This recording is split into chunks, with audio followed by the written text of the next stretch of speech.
wabarakatuh. Puji syukur kita ucapkan kehadirat Allah Subhanahu wa Ta'ala karena sampai hari ini, sampai detik ini kita masih diberi kesempatan supaya bisa mengadakan acara diseminasi budaya positif aksi nyata modul 1. Pertama-tama yang kami hormati Ibu Kepala Sekolah SMA Negeri Gustis, kemudian Wakil Kepala Sekolah dan Bapak Ibu Guru sekalian. Terima kasih sudah hadir ke tempat ini untuk mendukung semangat kita dalam tugasnya sebagai guru penggerak. Pertama-tama di sini saya membawakan rangkaian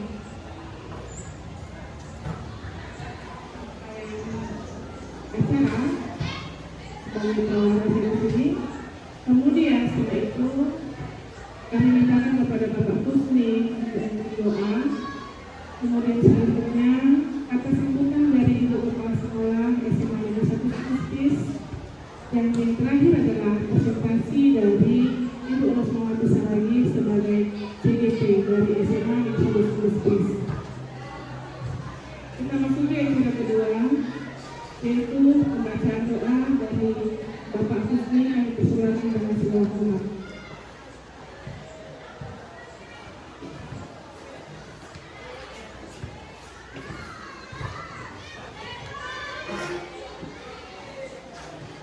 Terima kasih ilmu yang disampaikan kepada kami, dan mudah-mudahan kiranya dari kegiatan yang kami ikuti pada siang hari ini menjadi bekal bagi kami untuk terus dapat menjadi seorang pendidik yang dapat mengabdikan diri kepada bangsa dan negara kami.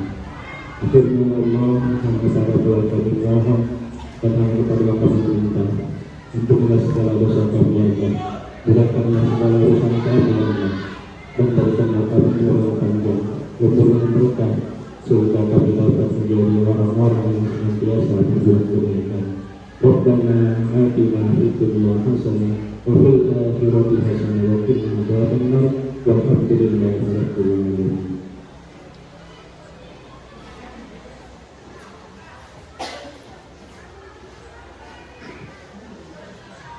Terima kasih kepada Bapak Kusni. Selanjutnya kita masuk acara berikutnya, yaitu kata sambutan dari Ibu Kepala Sekolah SMA Negeri 1 Gustis. Kami persilakan dengan segala hormat. Terima kasih. Assalamualaikum warahmatullahi wabarakatuh. Ya, selamat siang pada Bapak Ibu semua. Alhamdulillah kita bisa berkumpul dan hadir di ruangan ini dalam kegiatan diseminasi budaya positif aksi nyata modul 1 yang akan dilaksanakan oleh salah satu CGP kita, yaitu Ibu Rosmawati. Kegiatan ini merupakan kegiatan rutin yang harus dilakukan oleh CGP untuk memenuhi tugas aksi nyata modul 1.4, dan harapan saya kegiatan ini maunya jangan hanya sekedar formalitas saja. Saatnya jam ke-8 dimulai. Which time to begin the 8th lesson. Kegiatan yang hanya sekedar lepas wajib dari seorang CGP, karena pertama sekali juga saya CGP kemarin ikut melaksanakan juga. Namun saya lihat budaya positif kita di sekolah masih menjalankan budaya yang lama. Ya, nanti Purus akan kembali mendengarkan ingatan kita semua mengenai apa sih kegiatan budaya positif yang ada di satuan pendidikan sekarang ini yang sedang marak dirancang oleh pemerintah agar masing-masing satuan pendidikan melaksanakan budaya positif ini secara nyata di lingkungan sekolah kita sendiri.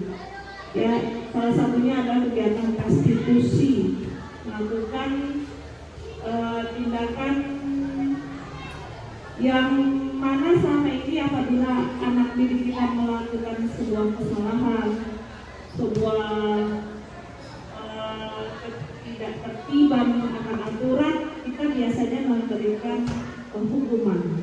Namun di restitusi nanti akan dijelaskan oleh Ibu Ros bagaimana sih kita seorang pendidik memberikan sebuah terapi kepada anak-anak, bahwasanya kesalahan itu harus dipertanggungjawabkan, bukan dihukum seperti itu, namun dipertanggungjawabkan dan kemudian diperbaiki. Ya, kegiatan ini durasinya kurang lebih 1 jam Bapak Ibu. Jadi saya mohonkan kepada Bapak Ibu nanti bantulah teman kita menyelesaikan diseminasi ini sesuai dengan waktu yang dibutuhkan, ya. Memberikan tanggapan yang positif, memberi kritikan yang membangun akan kegiatan ini supaya kedepannya Bapak Ibu yang ingin berminat mengikuti kegiatan calon guru penggerak bisa mendapat referensi. Jadi saya harapkan adalah calon guru penggerak yang lain ini sedang dibuka pendaftaran calon guru penggerak angkatan 12 ya Bu, 12 saya mohonkan adalah ini perwakilan dari Bapak dan Ibu, baik itu ASN maupun honorer ataupun pegawai P3K. Kegunaannya apa? Mungkin sebagian itu menganggap kegiatan guru penggerak ini hanya sebagai salah satu persyaratan ingin menjadi seorang kepala sekolah ataupun pengawas. Pada dasarnya iya, sertifikatnya itu memang menjadi modal untuk menjadi seorang kepala sekolah ataupun pengawas. Namun Bapak Ibu yang kita dan percayalah, kegiatan 6 bulan yang dilaksanakan di CGP ini sangat mempengaruhi karakter kita ketika kita di dalam kelas. Yakinlah Bapak Ibu, 6 bulan itu tidak akan sia-sia. Ada banyak sekali ilmu baru, ada banyak sekali pengalaman yang akan di-sharing di kegiatan tersebut. Jadi mohon saya jangan nanti CGP ini hanya sampai dulu saja. Saya harap nanti kedepannya ini pendaftaran sampai tanggal 31 ya Bu. Ibu Leha yang sudah pernah nyoba, Ibu Eha yang sudah pernah nyoba, mohon dilanjutkan kembali gitu. Karena ini juga salah satu termasuk target juga ini dari diseminasi ini. Target bahwasanya budaya positif ini harus dibudayakan di lingkungan sekolah. Yang namanya budaya itu dia bukan muncul karena paksaan. Dia bukan dilaksanakan karena takut sama pimpinan. Tapi sebuah budaya yang dijalankan di sekolah apabila muncul dari dalam diri sendiri, diaplikasikan tanpa ada monitoring ataupun evaluasi seperti itu. Jadi kepada Ibu Ros saya harapkan kegiatan ini berjalan dengan baik, berjalan dengan lancar, dan saya tutup dengan wabillahi taufiq wal hidayah. Assalamualaikum warahmatullahi wabarakatuh.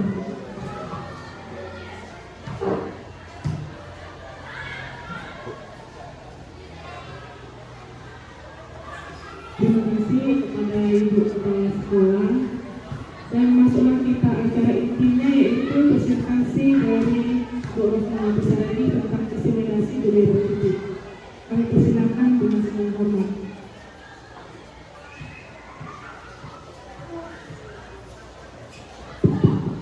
Baik, terima kasih kepada Pramana.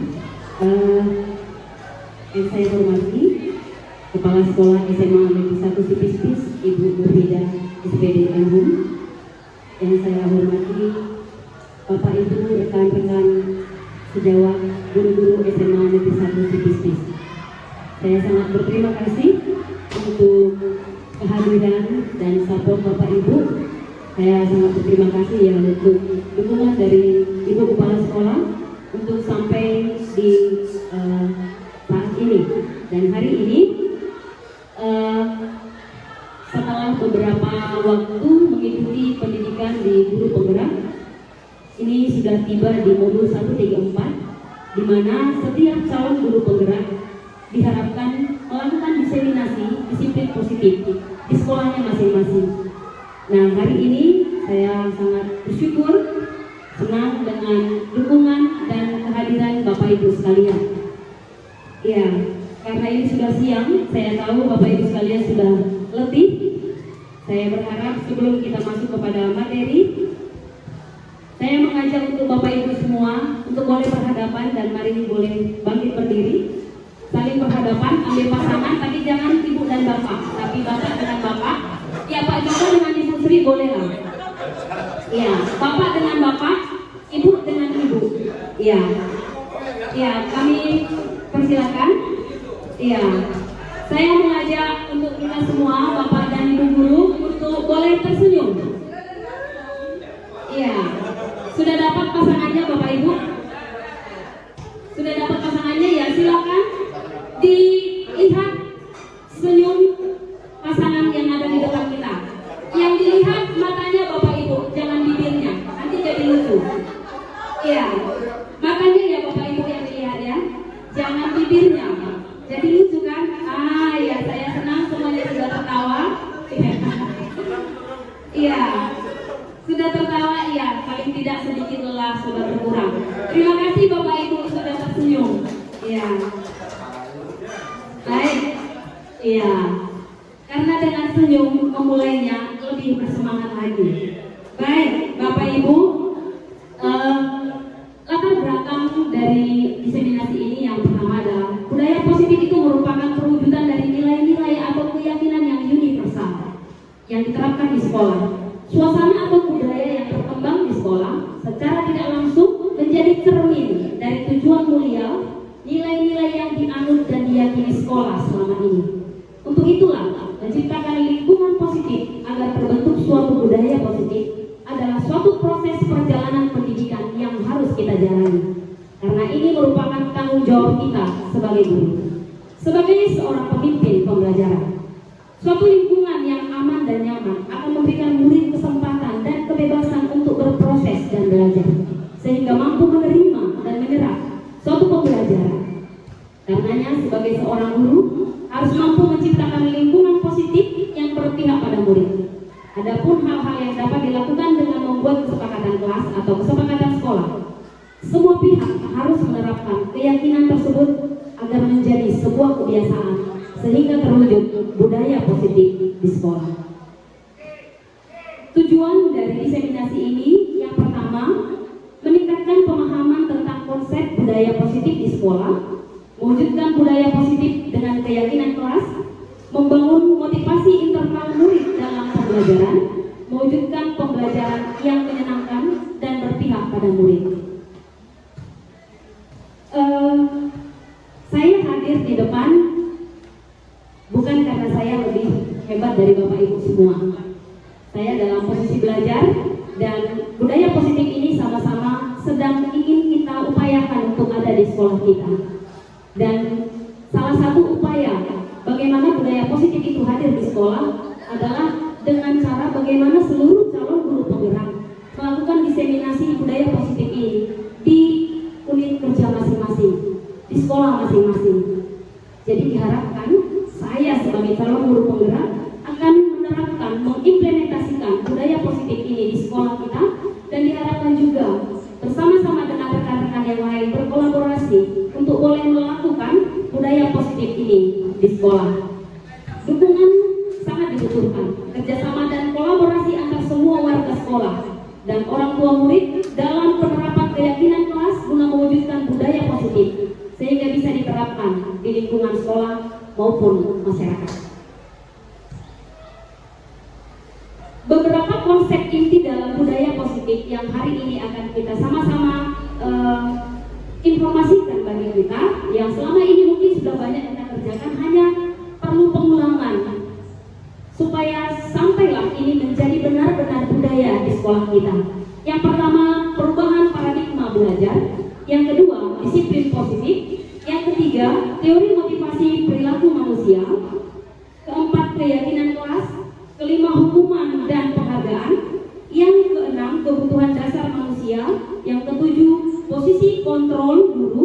Dan segitiga restribusi.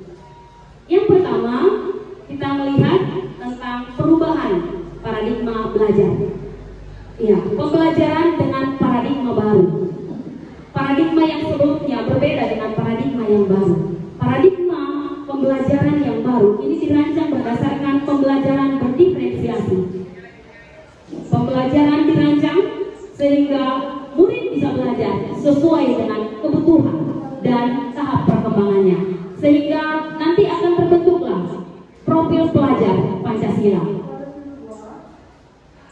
Ada beberapa konsep yang miss dalam paradigma yang ada. Nah, kita melihat ada miskonsepsi tentang teori kontrol. Yang pertama, ilusi guru mengontrol. Yang kedua, ilusi bahwa semua penguatan positif, efektif dan bermanfaat. Dan yang ketiga, ilusi bahwa kritik dan membuat rasa bersalah mampu menguatkan karakter. Dan yang keempat, ilusi bahwa orang dewasa berhak memaksa. Keempat, ilusi ini sering sekali terjadi. Bahkan kepada seluruh peserta asesmen 23 harus segera berkumpul. baik, yang pertama kita melihat ilusi guru mengontrol. Sering sekali kita berpikir bahwa kita bisa mengontrol anak didik, kita bisa mengontrol murid. Namun sesungguhnya tidak ada yang bisa mengontrol orang lain kecuali dirinya sendiri. Lalu yang berikutnya, ilusi bahwa kritik dan membuat rasa bersalah mampu menguatkan karakter. Ketika anak-anak didik memiliki masalah, sering sekali kita berlaku sebagai orang yang membuat murid semakin merasa bersalah. Kita berpikir ini adalah sesuatu yang positif. Namun dalam teori kontrol ini adalah sesuatu yang tidak tepat. Lalu yang berikutnya, dengan memberikan pujian yang berlebihan, yang tidak tepat, ini juga bukan sesuatu yang efektif dalam memperbaiki karakter peserta didik. Lalu yang berikutnya, penguatan positif, efektif dan bermanfaat. Sesungguhnya penguatan yang positif, efektif dan bermanfaat, tetapi tidak dalam jangka waktu yang lama. Dia hanya efektif dan bermanfaat dalam jangka waktu yang sangat singkat. Dia akan berlaku perilakunya seperti yang kita harapkan mungkin pada waktu itu saja. Tidak menumbuhkan karakter bagi peserta didik tersebut. Lalu yang berikutnya, ilusi bahwa orang dewasa berhak memaksa. Ya, mungkin pada saat kita memberikan suatu paksaan, kita berhasil, seolah-olah kita berhasil, namun sesungguhnya kontrol tetap ada pada orang yang yang kita hadapi tersebut, ya. Lalu yang berikutnya, ini adalah suatu contoh dari sebuah paradigma, contoh kegiatan kepala tangan.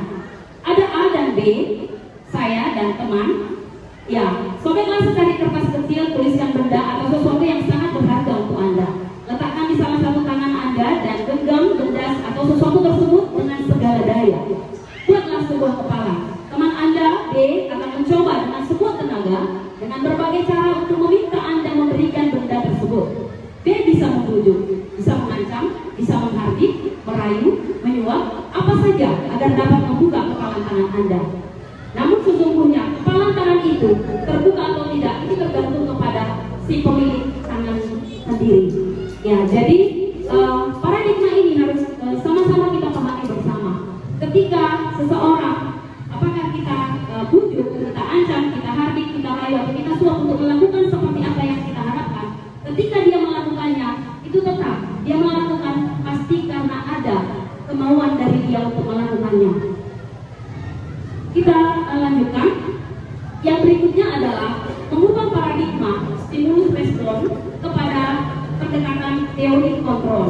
Dalam stimulus respon, kita mencoba mengubah orang agar berpandangan sama dengan kita. Dalam teori kontrol, kita berusaha memahami pandangan orang lain tentang dunia. Lalu yang berikutnya stimulus respon, perilaku buruk dilihat sebagai suatu kesalahan. Namun dalam teori kontrol bahwa perilaku buruk itu dilihat sebagai sebuah perilaku memiliki tujuan. Bahkan termasuk ketika seseorang berperilaku buruk, ada tujuannya, ada latar belakangnya. Ini pandangan dari teori kontrol. Lalu yang berikutnya, dalam stimulus respon, pemaksaan ada pada saat rujukan gagal. Namun teori kontrol melihat kolaborasi dan konsensus menciptakan pilihan-pilihan baru. Lalu yang berikutnya, dalam stimulus respon, model berpikir menang dan kalah.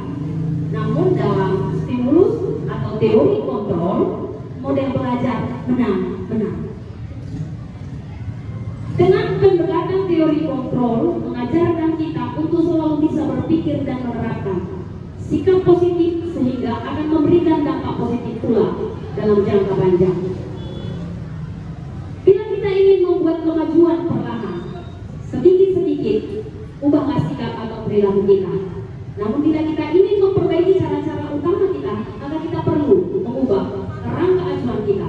Ubahlah bagaimana kita melihat dunia, bagaimana kita berpikir tentang manusia.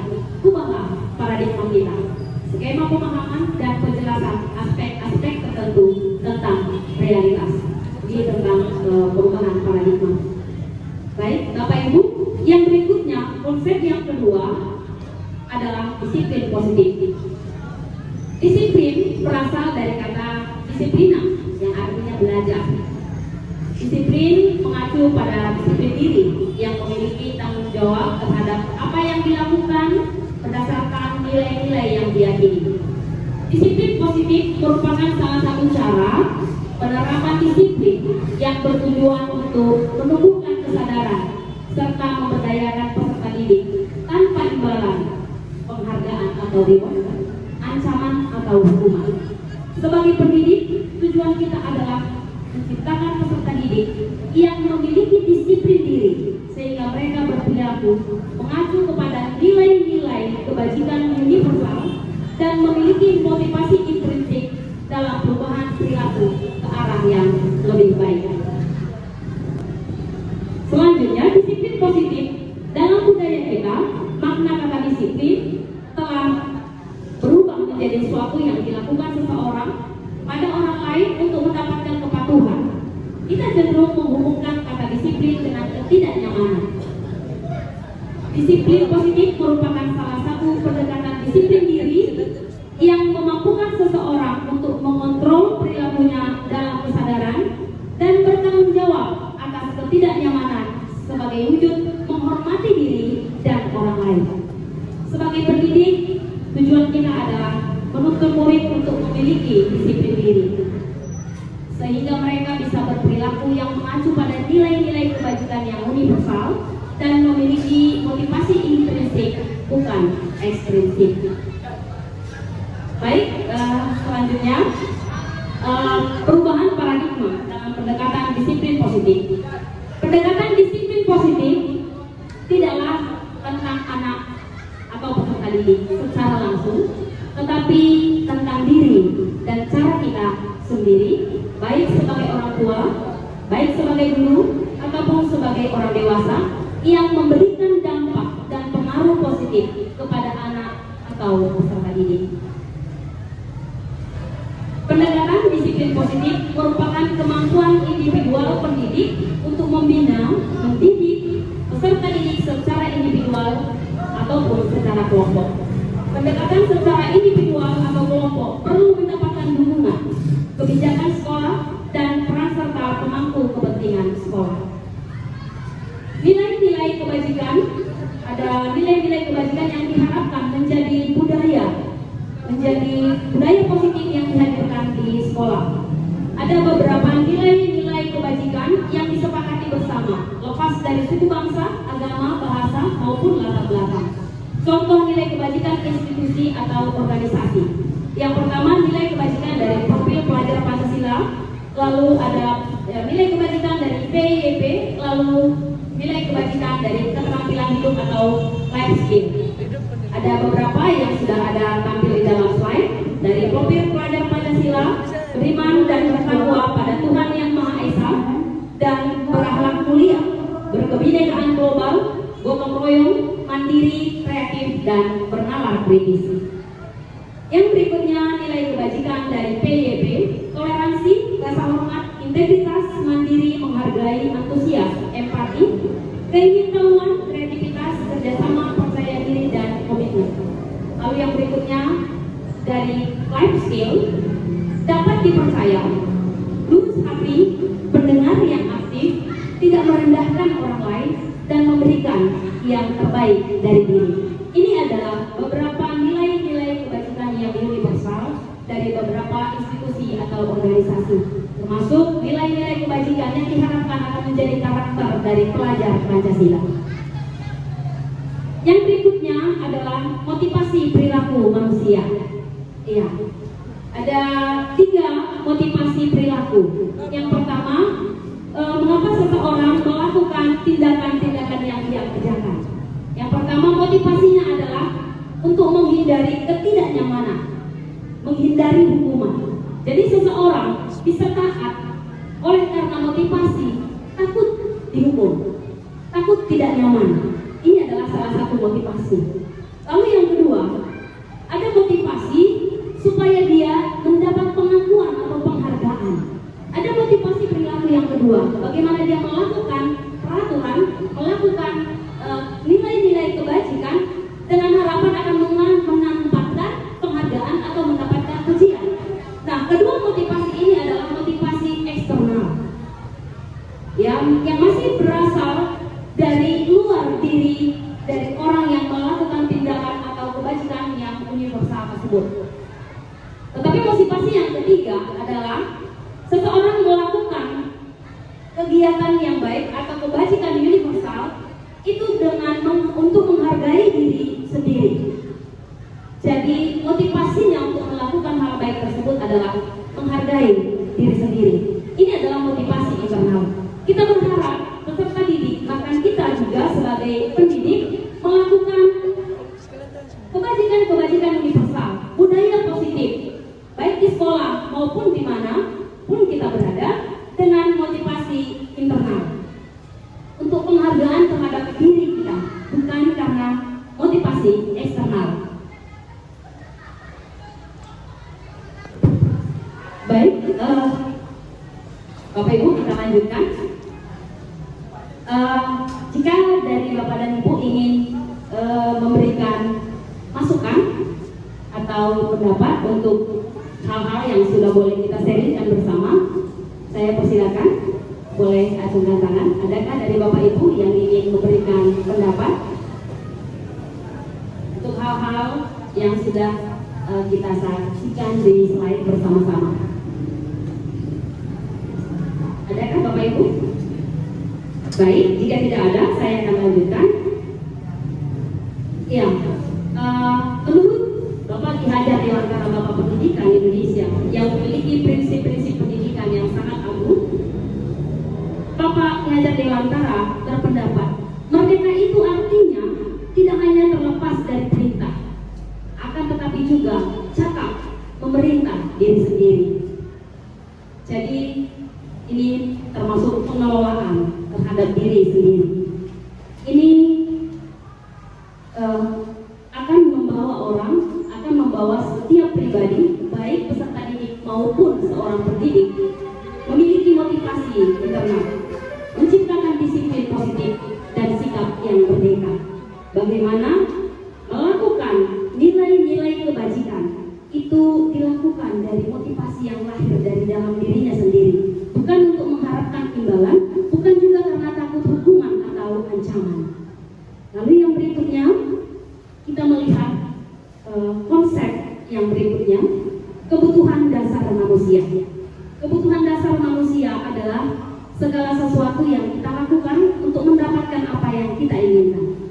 Seluruh tindakan yang kita lakukan memiliki tujuan tertentu, dan semua usaha terbaik yang kita lakukan adalah dalam rangka agar kebutuhan dasar kita terpenuhi dengan baik.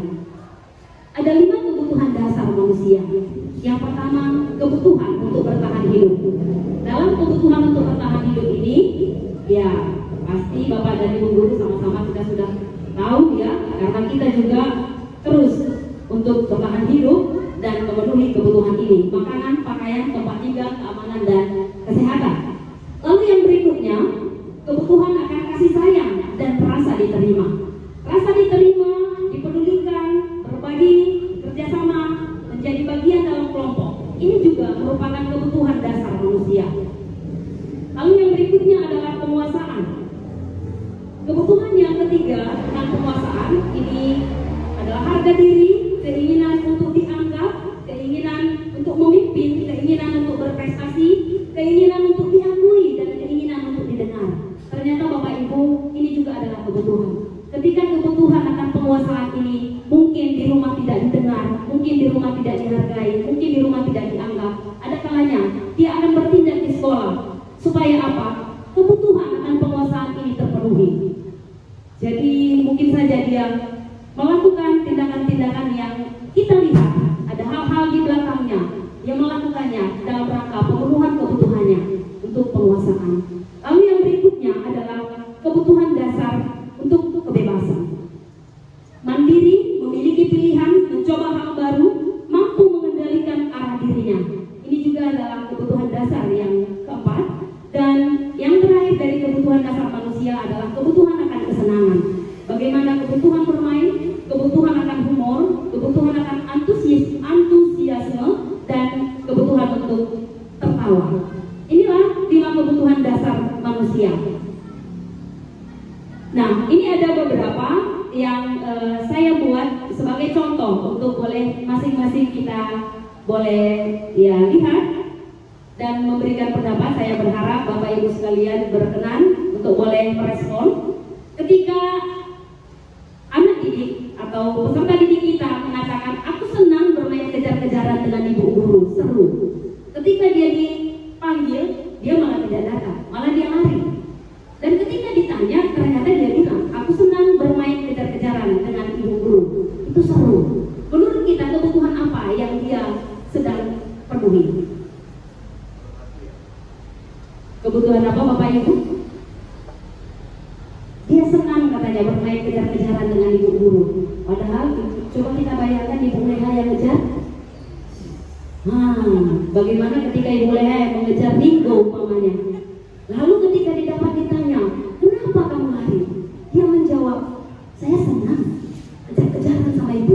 Dia ada rasa puas ketika dia dikejar. Menurut kita, apa kebutuhan yang sedang berusaha dia penuhi? Iya, kesenangan. Dia ingin kesenangan. Mungkin lama tidak senang, gitu ya. Baik, ini yang kedua. Ibu kejar aku karena ibu guru sayang aku. Ini yang ada di dalam hati peserta didik. Ketika ini yang ada di dalam hati peserta didik, ibu mengejar aku itu karena ibu guruku sayang sama aku. Kira-kira kebutuhan apa?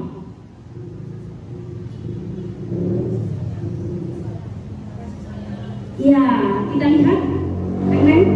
Iya, kebutuhan cinta dan kasih sayang. Dia butuh cinta dan kasih sayang. Ya, dan ini bukan hanya peserta didik. Ya, pendidik juga butuh cinta dan kasih sayang. Karena ini kebutuhan dasar bagi semua manusia. Lalu yang berikutnya, hebat kan? Bisa membuat ibu guru kejar aku. Kira-kira kebutuhan apa Bapak Ibu? Hebat kan? Bisa membuat ibu guru kejar aku. Iya, Ibu Apri sebutkan penguasaan. Dia merasa berhasil membuat ibu gurunya berlari. Lalu yang berikutnya, aku bosan. Masa belajar cuma gitu-gitu aja, dengaran ibu guru aja. Bosan lah, masa gitu-gitu terus. Ketika ini yang disampaikan oleh peserta didik, kira-kira kebutuhan apa yang ingin dia cari? Kita lihat. Ya, ternyata paradigma kita, Bapak Ibu guru yang ada di SMA Negeri 1 Sipis masih oke ya. Ini paradigma baru yang berharap ini bisa menjadi budaya yang bisa dihadirkan di sekolah kita. Bagaimana kita memandang peserta didik itu sedang memenuhi kebutuhannya. Ada 5 kebutuhan dasar yang kita bisa lihat sedang dipenuhi ketika kita bisa melihat perilaku dari peserta didik.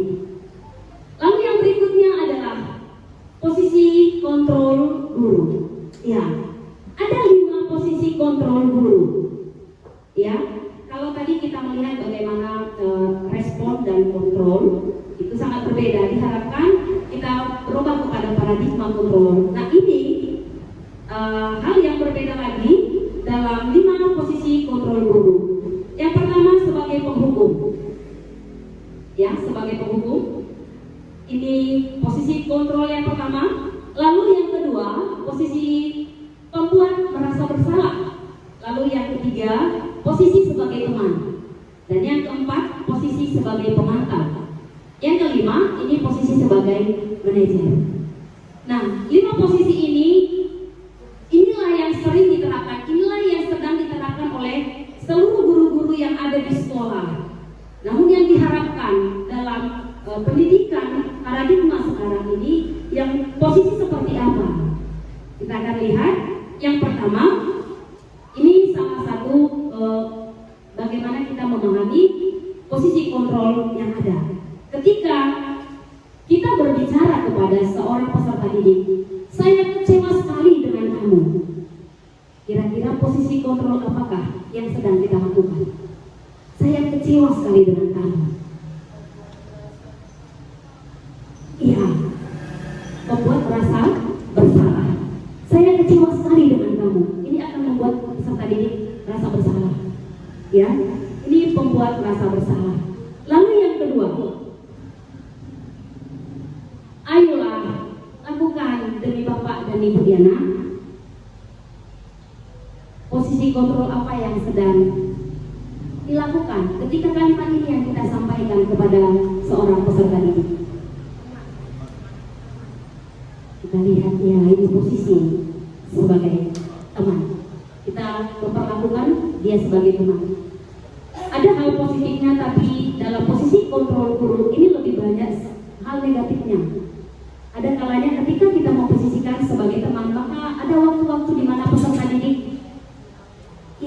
kurang menghormati, bahkan bisa bertindak jauh lebih lagi, bersikap tidak sopan, sehingga kita berharap tidak memakai posisi sebagai teman ini. Lalu yang berikutnya, apa rencanamu untuk menyelesaikan masalah ini?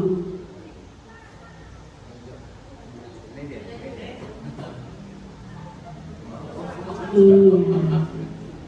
Jadi posisi pemantau kita sering langsung ingat kepada apa pelanggaranmu, lalu apa peraturannya, apa kesalahanmu.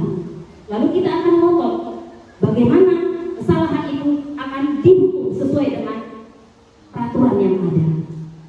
Lalu yang berikutnya kita akan lihat mengenai keyakinan kelas.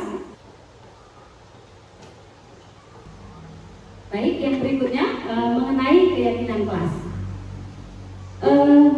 Keyakinan kelas ini diharapkan boleh diterapkan menjadi budaya positif yang bisa hadir di sekolah. Mengapa tidak peraturan saja? Mengapa harus keyakinan? Nah, kita perhatikan ada beberapa pertanyaan berikut. Mengapa kita memiliki peraturan 3M, menggunakan masker, mencuci tangan, dan menjaga jarak pada saat pandemi COVID-19? Mengapa kita memiliki peraturan harus menggunakan helm bila mengendarai kendaraan bermotor? Mengapa kita memiliki peraturan harus datang tepat waktu pada saat mengikuti pelatihan? Nah, semua ini adalah peraturan-peraturan di mana peraturan itu dibuat tanpa ada kerjasama dengan kita, tanpa ada diskusi dengan kita pada saat membuat peraturan tersebut. Nah, jadi diharapkan ketika kita melakukan keyakinan kelas, bukan peraturan kelas, adalah hal-hal yang dibuat berdasarkan hasil diskusi dengan peserta didik. Bagaimana hal-hal yang ingin mereka lakukan tentang harapan-harapan mereka, supaya nanti hal-hal tersebut bukan semata-mata diaturkan saja tanpa ada diskusi dengan peserta didik. Jadi kenapa harus keyakinan bukan peraturan? Karena keyakinan ini diharapkan lahir dari peserta didik yang berdiskusi dengan guru dan akan nanti melahirkan satu keyakinan kelas yang diyakini akan dilakukan bersama-sama untuk mendukung motivasi intrinsik, kembali ke nilai-nilai keyakinan-keyakinan lebih menggerakkan seseorang dibandingkan mengikuti serangkaian peraturan-peraturan. Jadi kita berharap memang keyakinan itu lahir dari peserta didik dan itu menjadi dorongan dari dalam dirinya untuk hal-hal yang sudah disepakati bersama. Ya, beberapa waktu yang lalu kami mencoba membuat keyakinan kelas di kelas 12, hanya dokumentasinya tidak berhasil.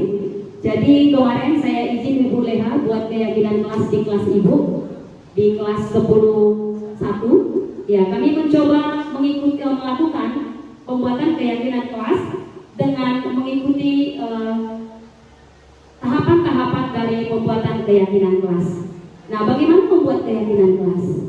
Keyakinan kelas ini lebih abstrak dari peraturan, berupa pernyataan yang universal, dibuat dalam bentuk kalimat positif sedikit saja agar mudah diingat, dan yang berikutnya sesuai dengan kondisi kelas.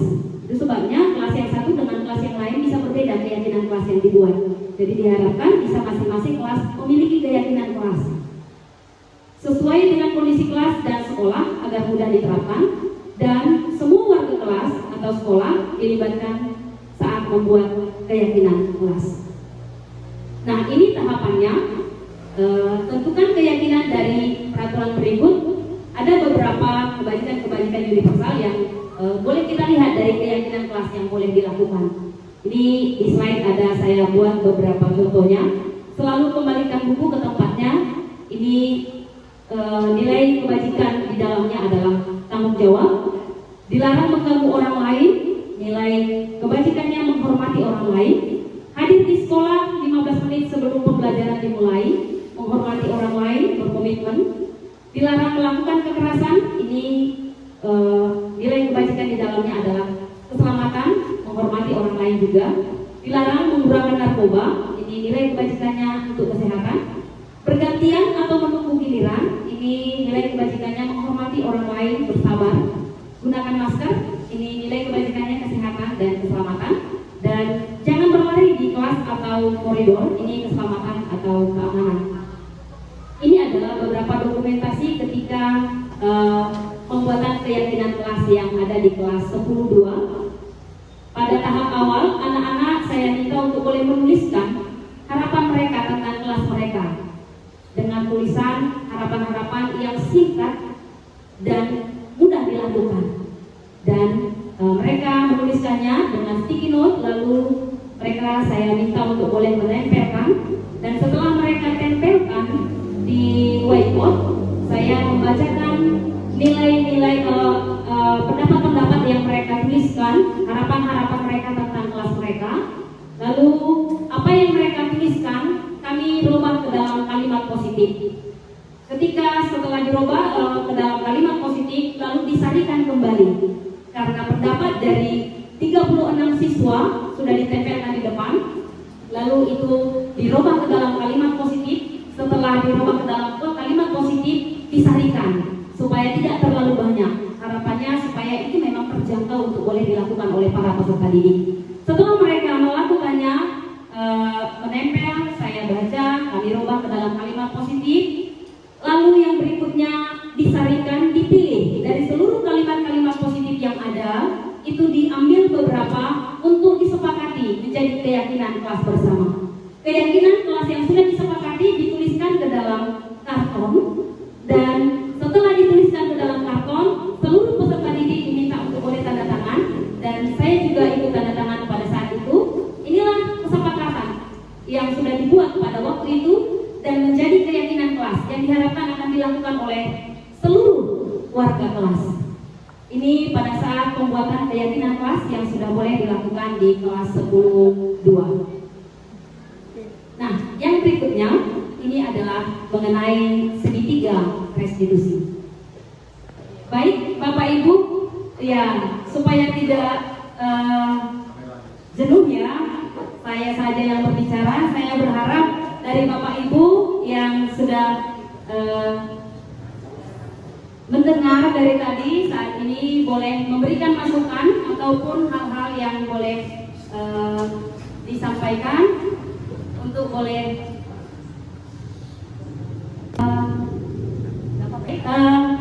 Bapak Ibu, sebelum kita lanjut kepada materi yang berikutnya yaitu segitiga restitusi, jika dari Bapak Ibu ingin memberikan masukan-masukan terhadap apa yang sudah sama-sama kita lihat dalam paparan,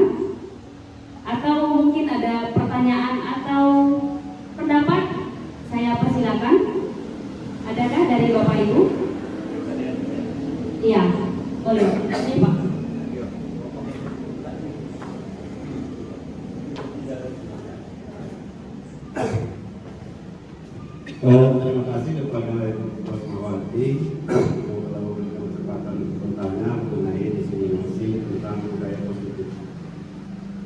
Dari paparan Ibu yang begitu menyampaikan, kami rasakan bahwa di sini masih terjadi miss dari pandangan kami, bahwa dalam pandangan kami diskriminasi tentang budaya positif di sekolah kita ini, yaitu Ibu memberikan contoh-contoh yang sudah kita lakukan, yang sudah menjadi budaya di sekolah kita, yang kita pertahankan, kita tambah, atau bagaimana cara kita mengatasi hal-hal yang anak-anak istilahnya sebahagian tidak melakukan di budaya positif. Pasti ada 1-2 orang yang akan bandel seperti itu. Jadi bagaimana cara kita mengatasinya? Saya contohkan masalah apel. Apel kita mungkin selama ini terlihat saya sangat cuek, tapi kenyataannya bahwa kalau kita baris itu sama sekali tidak mencerminkan budaya kita. Ada yang nyapu, ada yang di kantin, ada yang duduk. Hanya perempuan sedikit yang berdiri, yang belakang itu main handphone semua. Nah, budaya-budaya seperti itu pasti budaya yang tidak positif, budaya negatif. Nah, bagaimana cara kita merubahnya sehingga dia menjadi budaya yang Ibu katakan tadi, bahwa maunya motivasi intrinsik dari dalam diri anak-anak itu yang timbul mereka untuk berubah. Termasuk juga dengan budaya positif kita sebagai pendidik, bahwa perlu kita terus kembangkan budaya positif yang sudah ada. Kemudian, nah bagaimana nanti setelah kita acara ini, setelah Ibu selesai melaksanakan kegiatan ini, ada perubahan di sekolah kita bahwa inilah budaya-budaya positif yang kita akan lakukan di sekolah. Yang kedua, masalah keyakinan kelas. Nah, masalah keyakinan kelas itu saya kira sama dengan kesepakatan kelas, kemungkinan ya dalam pikiran saya. Nah, apakah kesepakatan kelas ini itu hanya dilakukan oleh wali kelas? Apakah seluruh guru yang ada di dalam mata pelajaran itu membuat kesepakatan kelas? Karena kalau seluruh guru, setiap guru mata pelajaran membuat keyakinan kelas, sangat banyak sekali nanti kesepakatan atau keyakinan yang akan dilakukan. Jadi apakah efektifnya hanya kelas wali kelas saja yang membuat, bahwa itu akan berlaku untuk seluruh guru? Itu saja dari saya, Bu. Nanti saya tambahin kalau pulang. Terima kasih.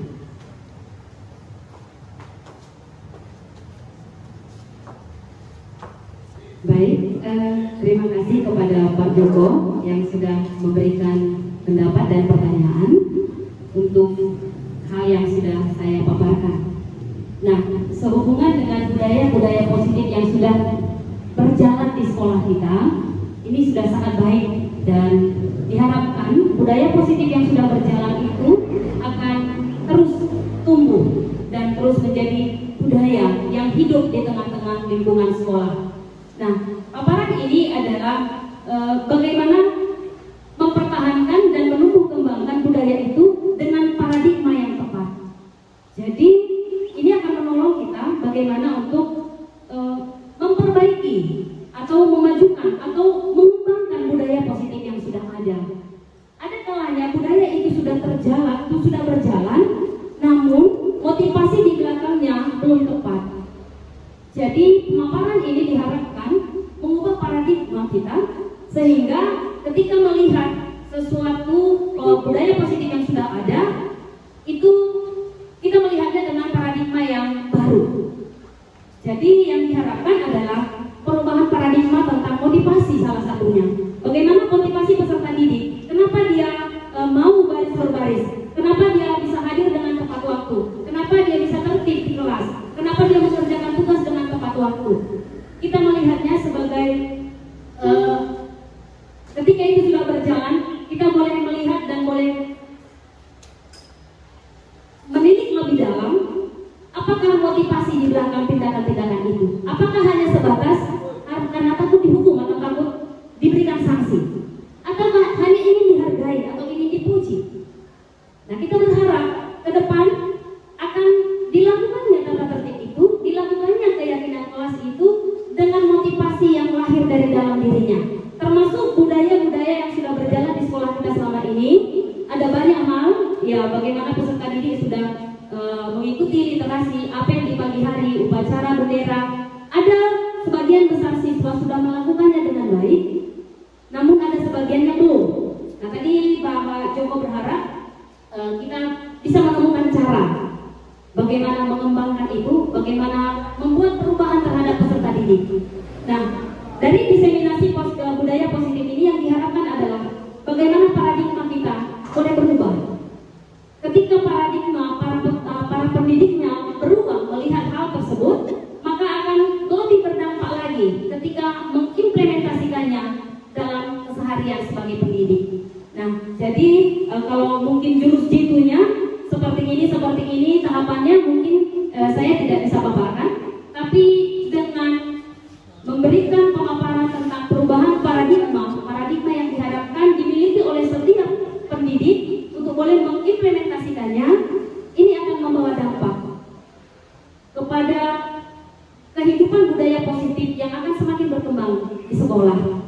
Mungkin itu yang untuk yang pertama. Lalu yang berikutnya mengenai keyakinan kelas. Keyakinan kelas itu tidak jauh berbeda dengan kesepakatan kelas. Namun untuk yang terakhir yang disebutkan dalam modul yang dibuat dalam pelatihan itu adalah keyakinan, karena lebih teguh dia dengan ketika itu menjadi keyakinan di dalam kelas, menjadi keyakinannya, sehingga lahir dari dalam hati untuk boleh melakukannya, bukan dengan terpaksa menyepakatinya. Jadi sebenarnya tidak jauh berbeda. Masih banyak tulisan-tulisan yang membuat sebagai kesepakatan kelas, dan memang untuk saat ini diharapkan itu sebagai keyakinan kelas, dengan harapan dia lebih kuat, ada motivasi intrinsik yang sungguh-sungguh berasal dari dalam hati setiap warga kelas, dan yang membuatnya tidak semua guru yang masuk di dalam kelas.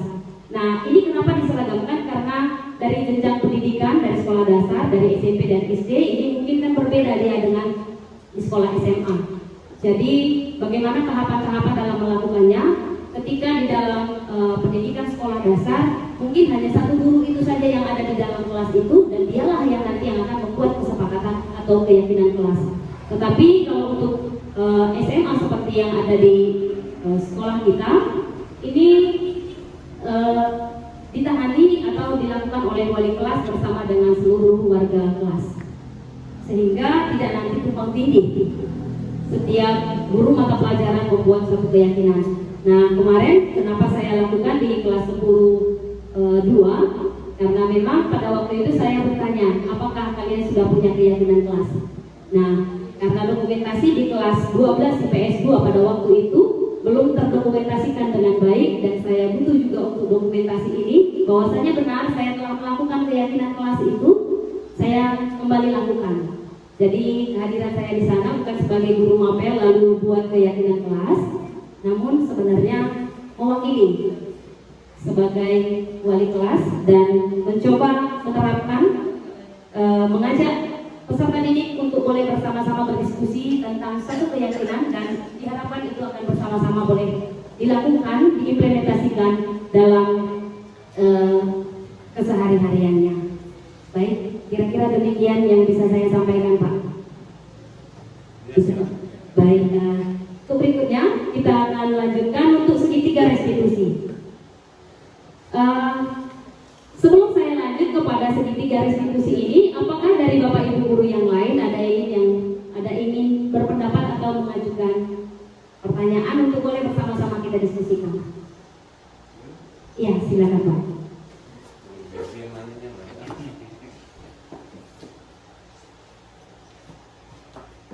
Terima kasih. Assalamualaikum warahmatullahi wabarakatuh.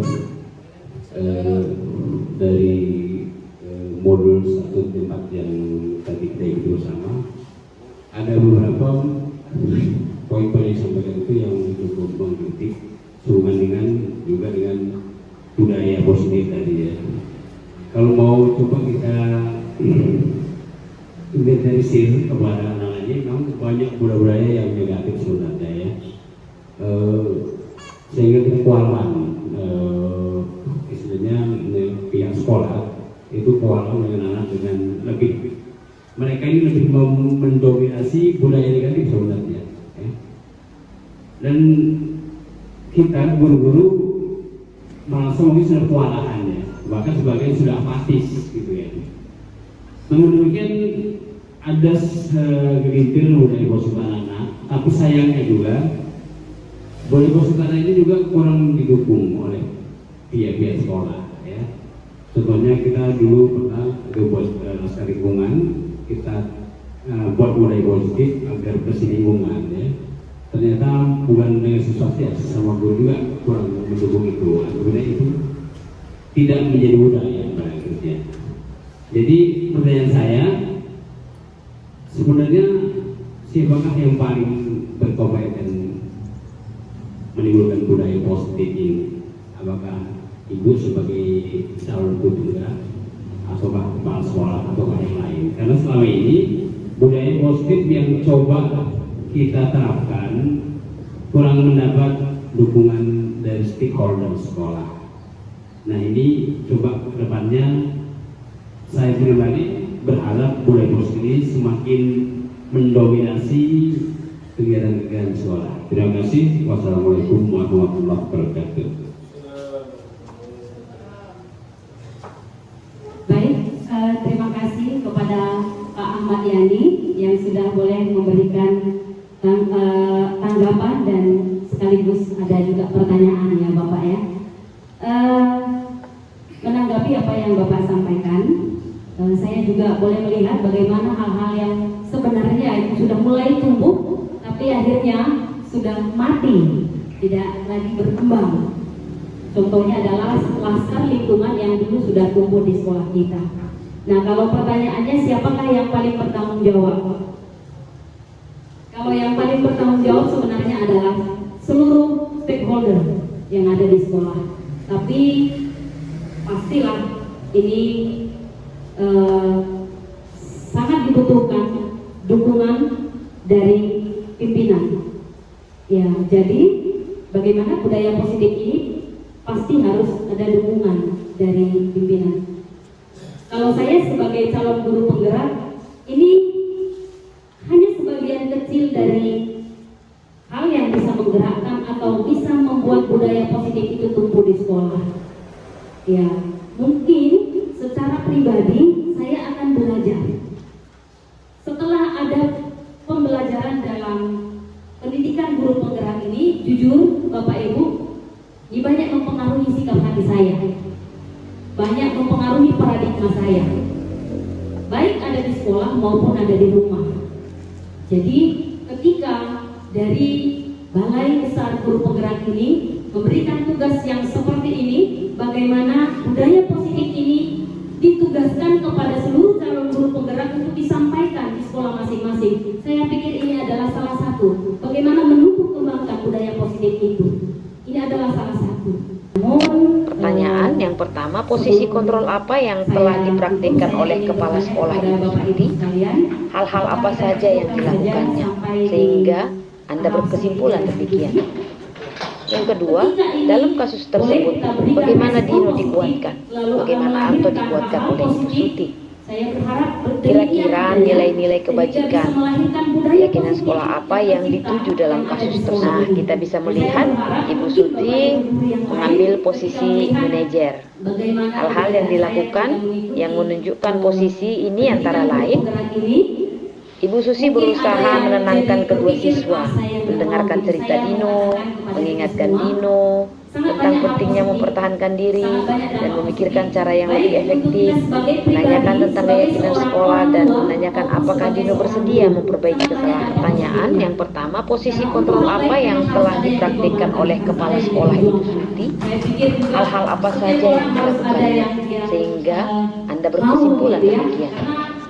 Yang kedua, dalam kasus tersebut, bagaimana Dino dikuatkan? Bagaimana Anto dikuatkan oleh Ibu Suti? Kira-kira nilai-nilai kebajikan, keyakinan sekolah apa yang dituju dalam kasus tersebut?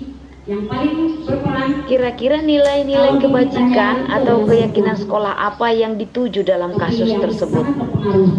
Nah, Dari kasus tersebut kita melihat nilai kebajikan yang dituju yang pertama saling menghormati. Sesama teman sudah seharusnya saling menghormati agar tercipta suasana aman dan nyaman. Lalu yang kedua, tanggung jawab. Dino memperbaiki baju Anto, mewujudkan rasa tanggung jawab. Lalu yang ketiga, mandiri. Dino memperbaiki baju Anto, mewujudkan rasa tanggung jawab dan menjahitnya sendiri dengan belajar kepada Pak Irfan. Yang berikutnya adalah kolaborasi. Kolaborasi antara guru piket, guru tata busana, dan juga kepala sekolah.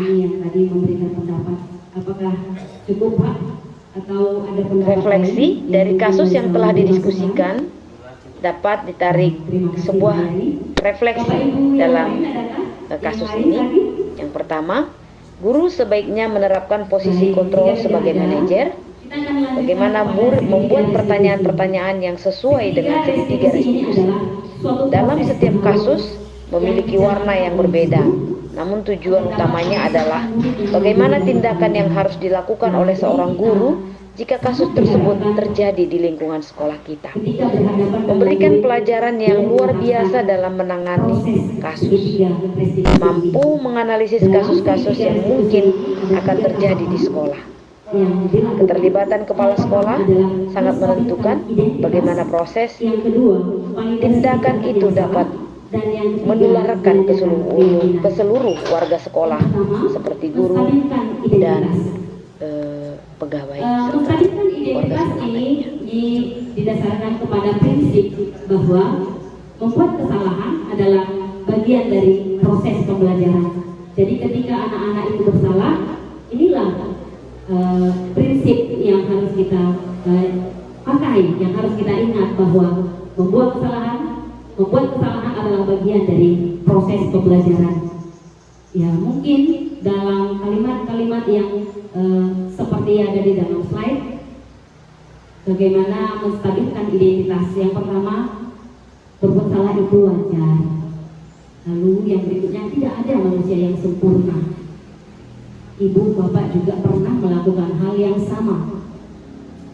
Ibu bapak tidak mau mencari siapa yang salah, tapi ibu atau bapak ingin mencari solusi dari permasalahan yang ada. Yang berikutnya, kamu berhak merasa begitu. Ya, ini adalah contoh-contoh kalimat bagaimana kita pada tahapan menstabilkan identitas. Lalu yang kedua, kepada tahapan validasi tindakan yang salah. Validasi tindakan yang salah ini didasarkan pada prinsip bahwa setiap perilaku berupaya memenuhi kebutuhan, suatu kebutuhan tertentu. Jadi dia bertindak seperti itu dalam rangka pemenuhan kebutuhannya. Ya, dalam proses yang kita jalankan terhadap peserta didik, mungkin kita akan sampaikan dengan kalimat-kalimat seperti ada di dalam slide. Kamu pasti punya alasan mengapa melakukan hal itu. Lalu yang berikutnya, padahal kamu bisa melakukan yang lebih buruk dari ini. Yang berikutnya, kamu patut bangga karena telah melindungi sesuatu yang penting buatmu. Lalu yang berikutnya, kamu melakukannya karena mempertahankan sesuatu yang penting bagimu. Nah, ini adalah tahapan yang kedua dari tahap restitusi. Lalu yang berikutnya adalah menanyakan keyakinan.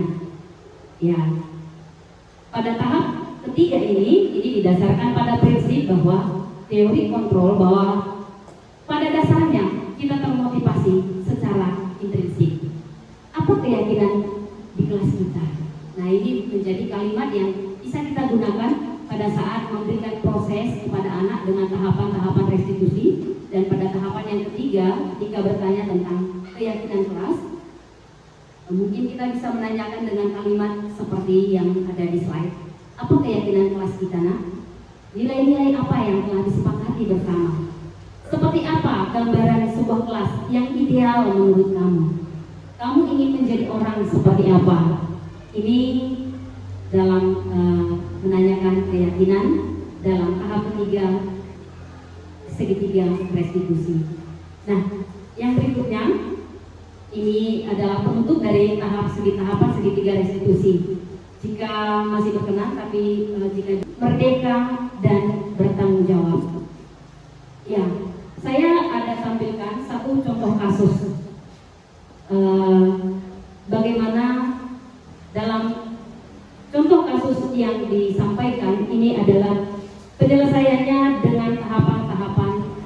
institusi. Pertanyaan yang pertama, posisi kontrol apa yang telah dipraktikkan oleh Kepala Sekolah Ibu Suti? Hal-hal apa saja yang dilakukannya? Sehingga Anda berkesimpulan demikian. Yang kedua, dalam kasus tersebut, bagaimana Dino dikuatkan? Bagaimana Anto dikuatkan oleh Ibu Suti? Kira-kira nilai-nilai kebajikan, keyakinan sekolah apa yang dituju dalam kasus tersebut? Nah, kita bisa melihat Ibu Suti mengambil posisi manajer. Hal-hal yang dilakukan yang menunjukkan posisi ini antara lain, Ibu Susi berusaha menenangkan kedua siswa, mendengarkan cerita Dino, mengingatkan Dino tentang pentingnya mempertahankan diri dan memikirkan cara yang lebih efektif, menanyakan tentang keyakinan sekolah dan menanyakan apakah Dino bersedia memperbaiki kesalahannya. Kira-kira nilai-nilai kebajikan atau keyakinan sekolah apa yang dituju dalam kasus tersebut? Nah, dari kasus tersebut kita melihat nilai kebajikan yang dituju yang pertama saling menghormati. Sesama teman sudah seharusnya saling menghormati agar tercipta suasana aman dan nyaman. Lalu yang kedua, tanggung jawab. Dino memperbaiki baju Anto, mewujudkan rasa tanggung jawab. Lalu yang ketiga, mandiri. Dino memperbaiki baju Anto, mewujudkan rasa tanggung jawab dan menjahitnya sendiri dengan belajar kepada Pak Irfan. Nah, yang berikutnya adalah kolaborasi. Kolaborasi antara guru piket, guru tata busana, dan juga kepala sekolah. Refleksi dari kasus yang telah didiskusikan dapat ditarik sebuah refleksi dalam kasus ini. Yang pertama, guru sebaiknya menerapkan posisi kontrol sebagai manajer. Bagaimana membuat pertanyaan-pertanyaan yang sesuai dengan segitiga restitusi. Dalam setiap kasus memiliki warna yang berbeda, namun tujuan utamanya adalah bagaimana tindakan yang harus dilakukan oleh seorang guru jika kasus tersebut terjadi di lingkungan sekolah kita. Memberikan pelajaran yang luar biasa dalam menangani kasus. Mampu menganalisis kasus-kasus yang mungkin akan terjadi di sekolah. Keterlibatan kepala sekolah sangat menentukan bagaimana proses tindakan itu dapat menularkan ke seluruh warga sekolah seperti guru dan pegawai serta warga sekolah lainnya. Ya, baik. Saya berterima kasih untuk Bapak Ibu. Ya, contoh kasus ini sudah diangkat, sudah dibuat, tapi mengingat waktu, Bapak Ibu sudah sangat lelah. Saya berterima kasih sudah bertahan sejauh ini. Terima kasih untuk kehadiran Bapak dan Ibu. Terima kasih untuk dukungannya terhadap acara diseminasi budaya positif hari ini. Saya berharap sebagaimana saya sangat banyak dipengaruhi oleh modul-modul ajar yang dipelajari, dan hari ini modul-modul yang dipelajari itu boleh diseminasikan di sekolah ini, disampaikan informasinya di sekolah ini, juga akan bermanfaat dan berdampak bagi Bapak Ibu sekalian. Terima kasih untuk hari ini. Salam guru hebat. Terima kasih dan selamat siang.